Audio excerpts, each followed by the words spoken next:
Shalom, shalom. First and foremost, I want to give all honor, glory, and praises to Yahweh, Bahashem, Yahweh Shai, Bahashem, Harakah Kodash. Double honors to the apostles and elders at Great Millstone. Peace, blessings, and salutations to the hopefully elect. It's the brother Azariah here with the Pittsburgh GMS camp. I just want to go on this topic real quick, all right? I'm going to let this clip play that this brother Danya Allah posted. This is his channel. Yasharallah Power Siempre. I'm going to let this play. I'm literally telling you that they're murdering people. And no one will listen to me. Nobody cares. So, oh my lord, it's fucking hood. So, I legitimately don't even know what to do. Like, even that's the secret. I'm supposed to give a shit about these people. Like, literally, Black lives don't matter here. And I mean, that's pretty sad that somebody who is white and lives hundreds of miles away from the city is more of a shit about these people than the actual people in the city. Like, for real. You know, and there's more on this. You know, I may just let the whole thing play. I'm gonna just let it play. Then I'm gonna bring out some scriptures. No, not everybody's so good. I'm not that fucking green or ignorant or, bright eyed and bushy tailed to think that, okay? I know we're gonna have a shit ton of people die. But these people aren't dying from COVID. Let me give you several examples. A patient had a heart rate of 40, and the resident starts doing chest compressions, which is not what you do. You just externally face them, or you give them some action. And then, I run in there with stock and doing chest compressions with a fucking cold. And then he decides to push Epi, throws some gas on him to defibrillate the guy in bradycardia. He has a heart rate of 40 in a stable bradycardic rhythm. To give him some atropine and face him, he fucking defibrillates him and kills him. And I was literally ran out of, the patient's room because I had, the director of nurses to stand there. And I'm like, can you stop him? He's going to kill that patient. He's going to kill that patient. If he defibrillates him with bradycardia and a heart rate of 40. And the director's nursing shook his head, turned around, and he killed the dude. Okay? There was a nurse who placed an NG tube into, Right, so, she goes on, and, we're not health experts, so, we can't, I can't piece together everything what she's saying, but I can kind of see where she's going. Typically you don't do a chest compression unless somebody's not, somebody's heart has stopped beating, and you try to, get his heart to start going. Epi is epinephrine, which is supposed to stimulate heart rate, and also you don't defibrillate somebody unless they don't have a pulse. And so, yeah, that's completely malpractice.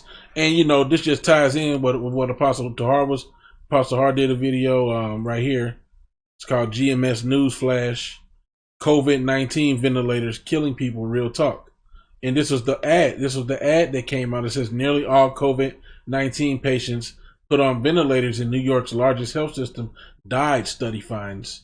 Okay, and here's that article straight from this is the Pittsburgh Post Gazette. Okay, and it says the same thing.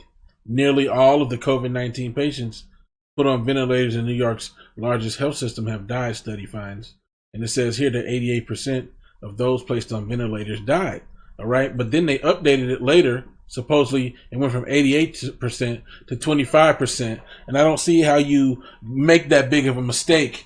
I think it's a bunch of bullcrap that it went from 88% and then a couple of days later, oh no, we made a mistake. It was actually 25%.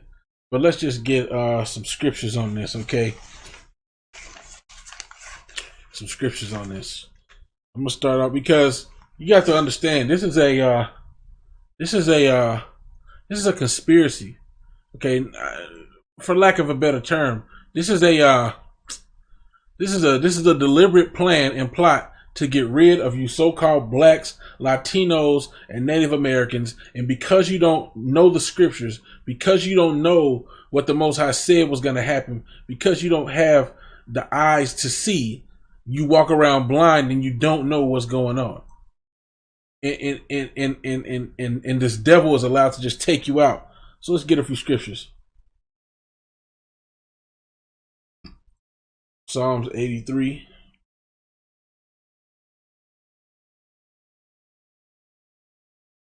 And we're going to start at verse 1. Keep not thou silence, O power. Hold not thy peace, and be not still, O the Most High. For lo, thine enemies make a tumult, and they that hate thee have lifted up the head. So the enemies are making an uproar. And they that hate the Most High power, Yahweh, the power of you so-called blacks, Latinos, and Native Americans, which are the true children of Israel, okay, the people that hate them have lifted up their head in pride against the Most High and against you niggas, man. Verse 3, they have taken crafty counsel against thy people and consulted against thy hidden ones. So they're taking crafty counsel against you niggas, Latinos, and Native Americans, and they're consulting together against the hidden ones because you don't know that you're the children of Israel. You don't know that you're the biblical Israelites that the Bible speaks of, okay? And so you're hidden. Your identity has been hidden from you. You don't know who you are. And they're taking counsel against you on what they can do to get rid of you niggas. Verse 4, they have said, come and let us cut them off from being a nation, that the name of Israel may be no more in remembrance. So this is what they're thinking. This is what they're trying to do. Salaki, 1 second.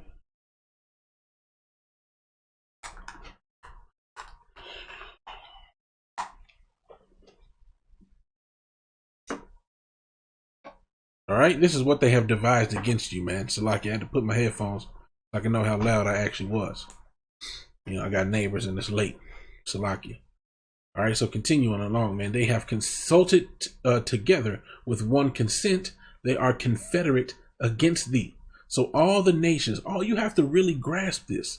Every nation under the planet Earth, under the sun and sky, under the heavens, which is the sky, okay? They are all working together against you and against our power, Yahweh, okay? Let's just get this word confederate. Okay, confederate. Right? A person who helps someone do something. A person who helps someone do something. Okay, so all these nations are helping the chief nation, which is Esau, Edom. Just look, man. Just look over our history. Who's been our biggest enemy? Who's done the most damage to us? Well, they're the chief ones that are planning to take you niggas out, but they're also the chief ones that you trust, man. Let's see who's named here as the first enemy. Verse 6. The tabernacles of Edom, and then it goes into the Ishmaelites, and then it goes into Moab and the Hagarenes, which Islam is right behind them, which is you Ishmaelites. But anyway, let's continue. Continue getting some more scriptures, man. Because Jake, man, you Jake is short for you descendants of Jacob. Okay, you blacks, Latinos, and Native Americans falsely called by your enemies, you are the descendants of Israel, man. The descendants of Jacob. The Bible was your family book, man. We're gonna get to that later. That clip or that article that I just had on the screen. Let's get this. Psalm 64.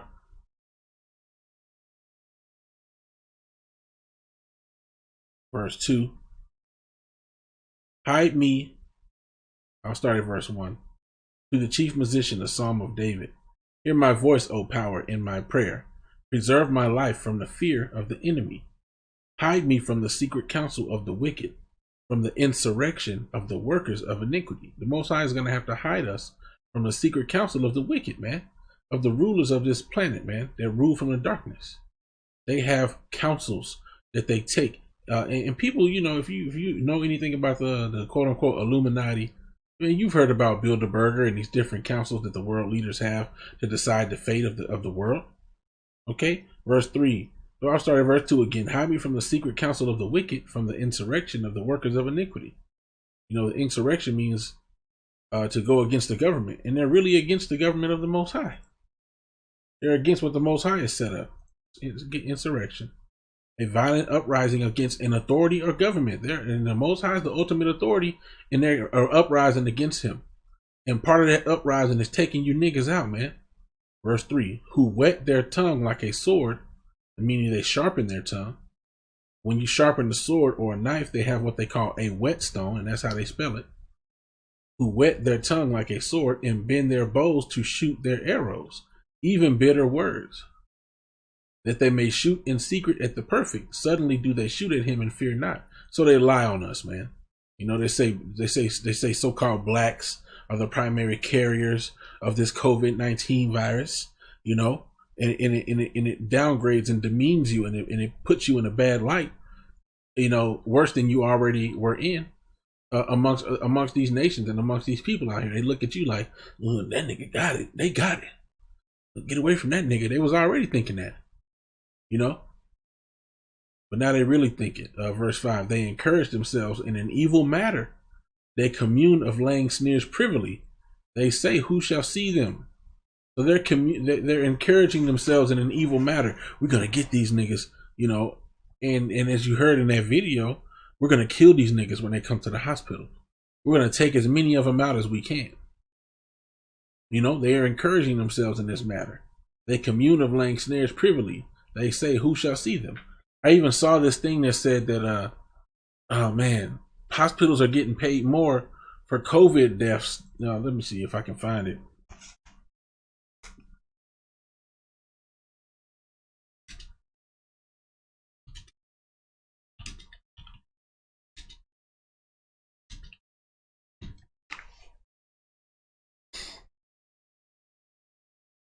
This is gonna say, no. This is probably gonna go against it.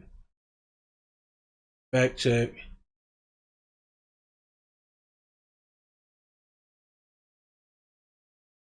Let's see, does it say?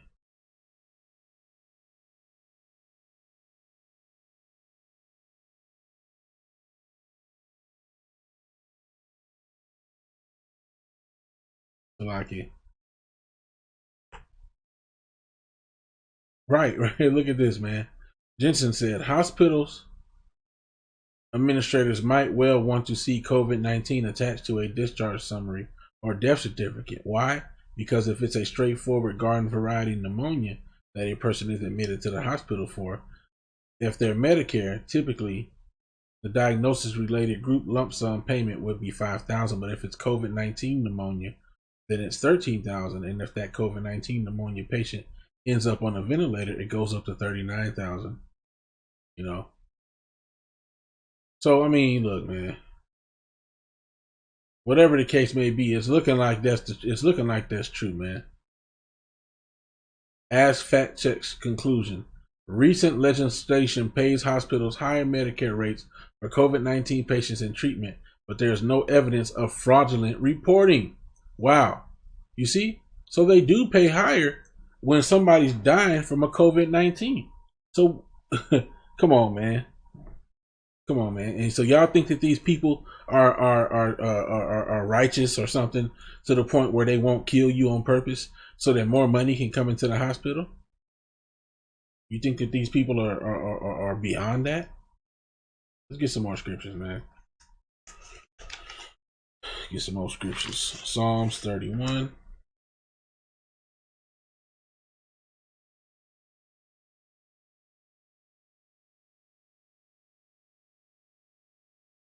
You know, because when you start talking about stuff like this, man, it just really seems really far-fetched, but man, you gotta know it, man. You gotta know they after you, man. Psalm 31:9. Have mercy upon me, O Yahweh, for I am in trouble. Mine eye is consumed with grief, yea, my soul and my belly. For my life is spent with grief, and my years with sighing. My strength faileth because of my iniquity, and my bones are consumed.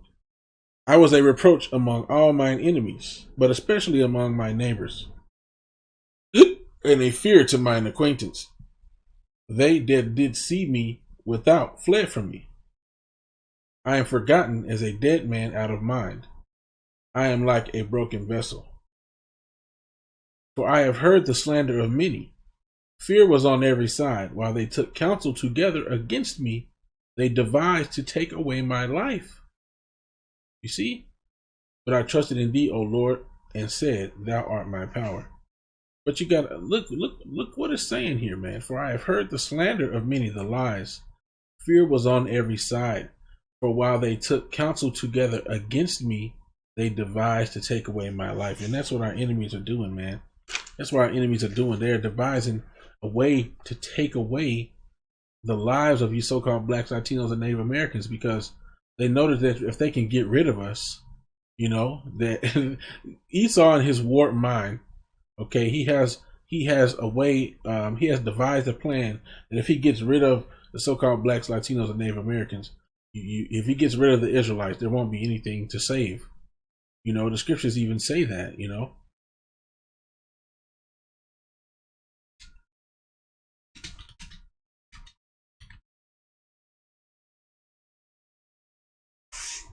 I know it don't say left, but I'm gonna just click on that.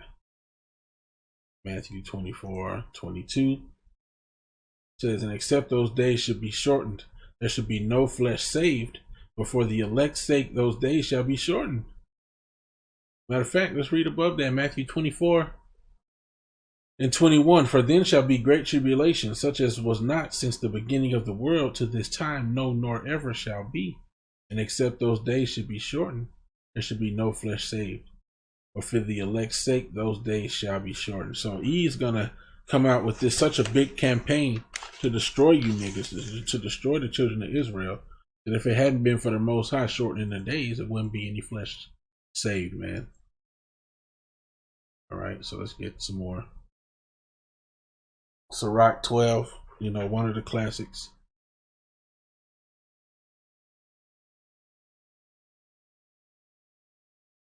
Sirach 12.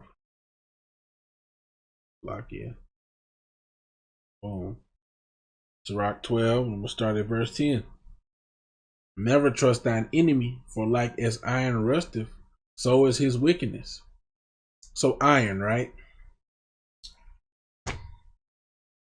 Iron rust, like iron rust, so is his wickedness. Iron is pretty much guaranteed to rust unless you keep it oiled and buttered up. So unless Esau's kept oiled and buttered up, so to speak, and even when Esau's in his luxury, man, the elite of them are trying to murk you, man. And when you threaten what they have, then they're ready to kill you. But the point is, he's gonna be wicked. There's nothing you can do to change his wickedness. Though he humble himself and go crouching, yet take good heed and beware of him. And thou shalt be unto him as if thou hast wiped a looking glass, and thou shalt know that his rust have not been altogether wiped away. For those who got glasses, sometimes their glasses get dirty. My glasses get dirty, and then I'll clean them off, and it's like, oh, I can see better now. So if you take heed of this devil, it's gonna be like you washed off your glasses and you can see again. It's like, this nigga's wicked for real. Verse 12. And set him not by thee, lest when he have overthrown thee, he stand up in thy place. Neither let him sit at thy right hand, lest he seek to take thy seat, and thou at the last remember my words and be pricked therewith. So don't bring these devils into your fold, man. Don't have these devils near you, man. Don't be friends and join together with them. And don't be trusting in them, man. Don't be going to their medical systems, man. Unless you really can't help it. Sometimes the Lord will have favor on you, and you'll go and you'll be able to figure something out, and then you'll be able to treat it at home, or you'll make it out alive. But really, man, they want to kill you. Verse 13, who will pity a charmer that is bitten with a serpent, or any such as come nigh wild beasts? You see? So who's going to pity you if Esau really fucks you up? Because he's a serpent. He's a snake. If you come up to a snake trying to play with his ass, you think he ain't going to bite you? He's going to bite the shit out your ass. Verse 14, so one that goeth to a sinner and is defiled with him in his sins, who will pity? We told you about that nigga. Verse 15, for a while he will abide with thee, but if thou begin to fall, he will not tarry. Verse 16, so for a while he'll kick it with you for a while, but when you start slipping, he gonna be on your ass like white on rice. Verse 16, an enemy speaketh sweetly with his lips, but in his heart he imagineth how to throw thee into a pit. In the back of his mind, he thinking, how can I get this nigga? He will weep with his eyes, but if he find opportunity, he will not be satisfied with blood. So he might even shed a tear for you. You know, this is so sad to hear that. But man, let him get the opportunity. He ain't gonna be satisfied with just murking your ass. He gonna want everything you got. Verse 17, if adversity come upon thee, thou shalt find him there first. And though he pretend to help thee, yet shall he undermine thee. See? So if adversity comes upon you, this COVID-19 virus, you're gonna find him there first. Oh, we got a vaccine. We're gonna help you. We got it all figured out.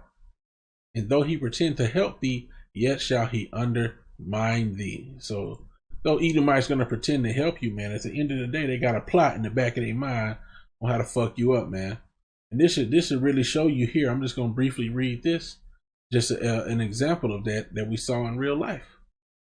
The Tuskegee experiment began in 1932 at a time when there was no known treatment for syphilis. After being recruited by the promise of free medical care, 600 men originally were enrolled in the project. The participants were primarily sharecroppers and many had never visited a doctor. Doctors from the U.S.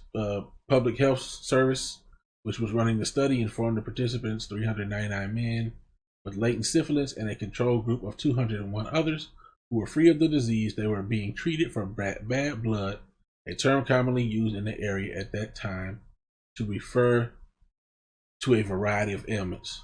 Okay, so this is the point. These men were monitored by health workers, but only given placebos such as aspirin and mineral supplements, despite the fact that penicillin became the recommended treatment for syphilis in 1947. PHS researchers convinced local physicians in Macon County not to treat the participants, and research was done at the Tuskegee Institute. So these devils wanted to watch the progression of the penicillin thing. They told you they was healing you, but they wasn't doing no such thing, and they just watched you niggas die.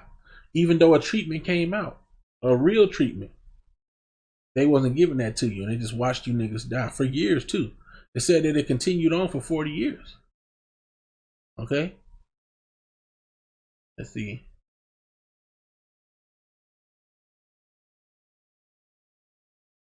Yeah, it says in the mid-1960s, a PHS venereal disease investigator named Peter Buxton found out about the Tuskegee study and expressed his concerns to his superiors that it was unethical. In response, the officials formed a committee to review the study, but ultimately opted to continue it with the goal of tracking the participants until all had died. Autopsies were performed and the project data could be analyzed. Wow. They waited till you niggas died. They didn't even care. They didn't say, oh yeah, let's heal them. Let's give them the penicillin so they can all get better. They said, no, we're gonna study these niggas and use them for science. We'll use them for scientific. And this was time after time. You know, the treatment came out. Oh, we're gonna convince people not to give them the treatment. Then years later, oh well, this is unethical. No, we're gonna continue the study. But you niggas still trust this damn devil, man. So you get what you deserve, man. Because we telling you, man. Psalm 36. Then I'm gonna end it off.